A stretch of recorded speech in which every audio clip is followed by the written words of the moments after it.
ಎಲ್ಲ ನನ್ನ ವಿಶ್ವದರ್ಶಕ ಬಂಧು ಮಿತ್ರರಿಗೆ ಸ್ವಾಗತ.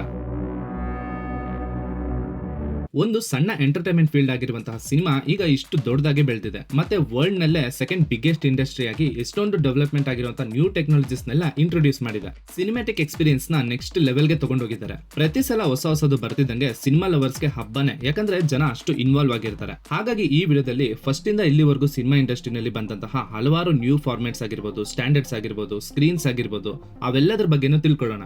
ಮತ್ತೆ ಯಾವ ಫಿಲ್ಮ್ ಯಾವ ಸ್ಕ್ರೀನ್ ಅಲ್ಲಿ ನೋಡಿದ್ರೆ ಚೆನ್ನಾಗಿರುತ್ತೆ ಅನ್ನೋದು ಕೂಡ ನೋಡೋಣ. ಸೊ ವಿಡಿಯೋ ಸ್ಟಾರ್ಟ್ ಮಾಡೋಕ್ಕೂ ಮುಂಚೆ ನೀವಿನ್ನು ನಮ್ಮ ಚಾನಲ್ ಸಬ್ಸ್ಕ್ರೈಬ್ ಮಾಡ್ಕೊಂಡಿಲ್ಲ ಅಂದ್ರೆ ದಯವಿಟ್ಟು ನಮ್ಮ ವಿಶ್ವದರ್ಶಕ ಯೂಟ್ಯೂಬ್ ಚಾನಲ್ ಸಬ್ಸ್ಕ್ರೈಬ್ ಮಾಡ್ಕೊಳ್ಳಿ. ಎಲ್ಲ ಸ್ಕ್ರೀನ್ ಫಾರ್ಮೆಟ್ ಬಗ್ಗೆ ನಾನು ಈ ವಿಡಿಯೋದಲ್ಲಿ ಸಿಂಪಲ್ ಆಗಿ ಎಕ್ಸ್ಪ್ಲೈನ್ ಮಾಡ್ತೀನಿ. ಸೊ ಮೊದಲನೇದಾಗಿ ನಮ್ಗೆಲ್ಲ ಗೊತ್ತಿರೋದು 2D ಸ್ಕ್ರೀನ್. ಇದನ್ನ ನೀವು ಹಳೆ ಕಾಲದ ಫಿಲ್ಮ್ಸ್ ಗಳಿಂದ ಇಲ್ಲಿವರೆಗೂ ನೋಡ್ತಿದ್ದೀರಾ. 2D ಅಂದ್ರೆ 2 ಡೈಮೆನ್ಷನ್ ಅಂತ, ಹೈಟ್ ಮತ್ತೆ ವಿಡ್ತ್ ನೋಡೋದು ಮತ್ತೆ ಕೇಳಿಸ್ಕೊಳ್ಳೋದು ಮಾತ್ರ. ಇದರಲ್ಲಿ ಸಿಂಗಲ್ ಪ್ರೊಜೆಕ್ಟರ್ ನ ಯೂಸ್ ಮಾಡಿ ಒಂದು ಫ್ಲಾಟ್ ಸರ್ಫೇಸ್ ಮೇಲೆ ವೈಟ್ ಸ್ಕ್ರೀನ್ ಹಾಕಿ ಅದ್ರ ಮೇಲೆ ಪ್ರೊಜೆಕ್ಟ್ ಮಾಡ್ತಾರೆ. ನಾರ್ಮಲ್ ಆಗಿ ಹಳೆ ಕಾಲದಲ್ಲಿ ರೀಲ್ ನ ಓಡಿಸಿ ಅದ್ರ ಹಿಂದೆ ಇರೋ ಬಲ್ಬ್ ಇಂದ ಆ ಬೆಳಕು ಥಿಯೇಟರ್ ಒಳಗೆ ಸ್ಕ್ರೀನ್ ಮೇಲೆ ಬೀಳ್ತಿತ್ತು.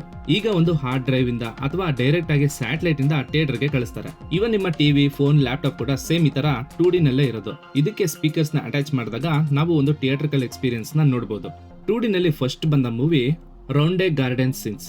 ಇದು 1888 ನಲ್ಲಿ ಇಂಗ್ಲೆಂಡ್ ನಲ್ಲಿ ಬಂದಿತ್ತು. ಮತ್ತೆ ಇಂಡಿಯಾದಲ್ಲಿ ರಾಜ ಹರಿಶ್ಚಂದ್ರ ಅನ್ನೋ ಸಿನಿಮಾ 1913 ನಲ್ಲಿ ಮುಂಬೈನಲ್ಲಿ ಬಂದಿತ್ತು. ಇನ್ನ ಕನ್ನಡದಲ್ಲಿ ಸತಿ ಸುಲೋಚನಾ 1934 ನಲ್ಲಿ ಬಂದಿತ್ತು. 2D ಮೂವಿ ಮೇಜರ್ಲಿ ಸ್ಟೋರಿ ನೋಡೋ ಇಂಟ್ರೆಸ್ಟ್ ಇದ್ರೆ ಬೆಸ್ಟ್. ಇದು ರೆಕ್ಟಾಂಗ್ಯುಲರ್ ಶೇಪ್ ನಲ್ಲಿ ಇರೋದ್ರಿಂದ ಒಳ್ಳೆ ಪಿಕ್ಚರ್ ಕ್ವಾಲಿಟಿ ಮತ್ತೆ ಸೌಂಡ್ ಇದ್ರೆ ಸಾಕು. ಎಲ್ಲ ಸಿನಿಮಾಗಳು ಈ 2D ಸ್ಟ್ಯಾಂಡರ್ಡ್ ನಲ್ಲಿ ನೋಡಬಹುದು. ನೆಕ್ಸ್ಟ್ 3D ಅಂದ್ರೆ 3 ಡೈಮೆನ್ಷನಲ್ ಅಂತ. ಇದರಲ್ಲಿ ಒಂದು ಆಬ್ಜೆಕ್ಟ್ ಹೈಟ್, ವಿಡ್ತ್ ಮತ್ತೆ ಡೆಪ್ತ್ ಕೂಡ ನೋಡಬಹುದು. ಇದು ಸೇಮ್ 2D ತರನೇ, ಆದ್ರೆ ಇದರಲ್ಲಿ ನಿಮ್ಗೆ ಸ್ಕ್ರೀನ್ ನಲ್ಲಿರೋ ಆಬ್ಜೆಕ್ಟ್ ಡೆಪ್ತ್ ನ ನೋಡಬಹುದು. ಲೈಕ್ ನೀವು ರಿಯಲ್ ಆಗಿ ನೋಡುವಾಗ ನೀವು ಏನ ಫೋಕಸ್ ಮಾಡ್ತಿರೋ ಅದು ಕ್ಲಿಯರ್ ಆಗಿ ಕಾಣುತ್ತೆ, ಮತ್ತೆ ಬೇರೆಲ್ಲ ಬ್ಲರ್ ಆಗಿ ಕಾಣುತ್ತೆ ಅಲ್ವಾ.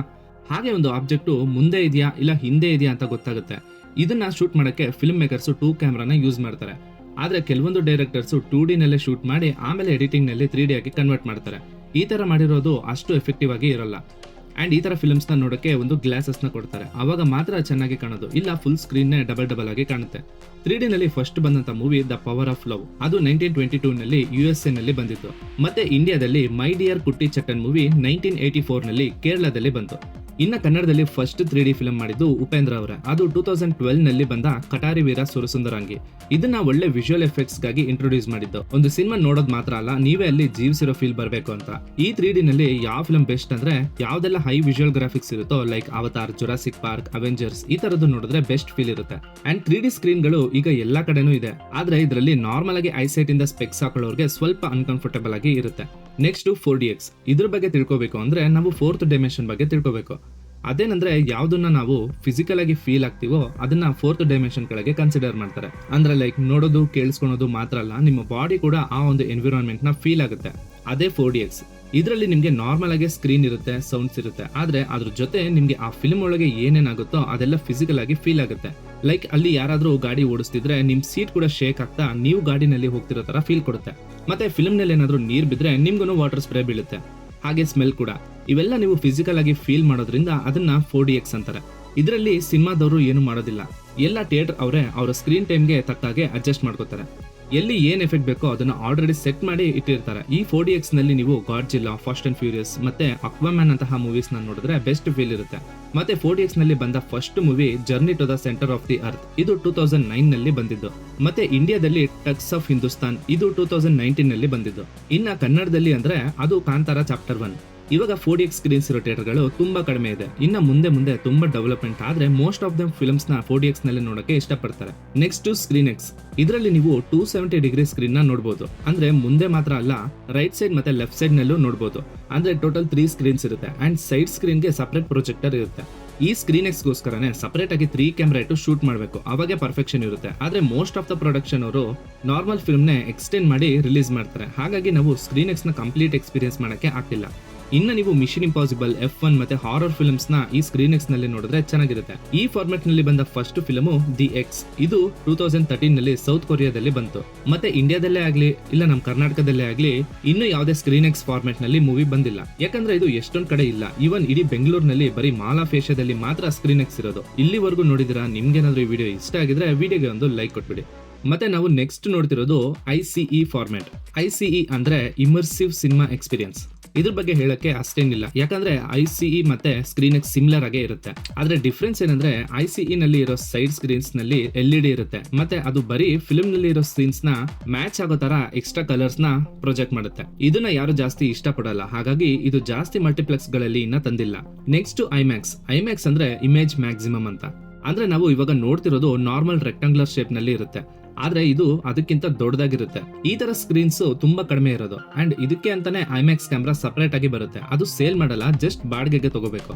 ಅಂಡ್ ನೀವು ಬಾಹುಬಲಿ, KGF, ಕಾಂತಾರ ಮೂವೀಸ್ ನ ಈ ಐಮ್ಯಾಕ್ಸ್ ನಲ್ಲಿ ನೋಡಿದ್ರೆ ಚೆನ್ನಾಗಿರುತ್ತೆ. ಈವನ್ ರೀಸೆಂಟ್ ಆಗಿ ರಾಜಮೌಳಿ ಅವರು ಮಾಡ್ತಿರುವಂತಹ ವಾರಣಾಸಿ ಸಿನಿಮಾ ಈ ಐಮ್ಯಾಕ್ಸ್ ಸ್ಕ್ರೀನ್ಸ್ ಗೋಸ್ಕರನೇ ಮಾಡ್ತಿದೀವಿ ಅಂತ ಅವರೇ ಹೇಳಿದ್ರು. ಇನ್ನ ಫಸ್ಟ್ ಐಮ್ಯಾಕ್ಸ್ ಮೂವಿ ಅಂದ್ರೆ ಅದು ಟೈಗರ್ ಚೈಲ್ಡ್. ಇದು 1970 ನಲ್ಲಿ ಜಪಾನ್ ನಲ್ಲಿ ರಿಲೀಸ್ ಆಗಿರೋದು.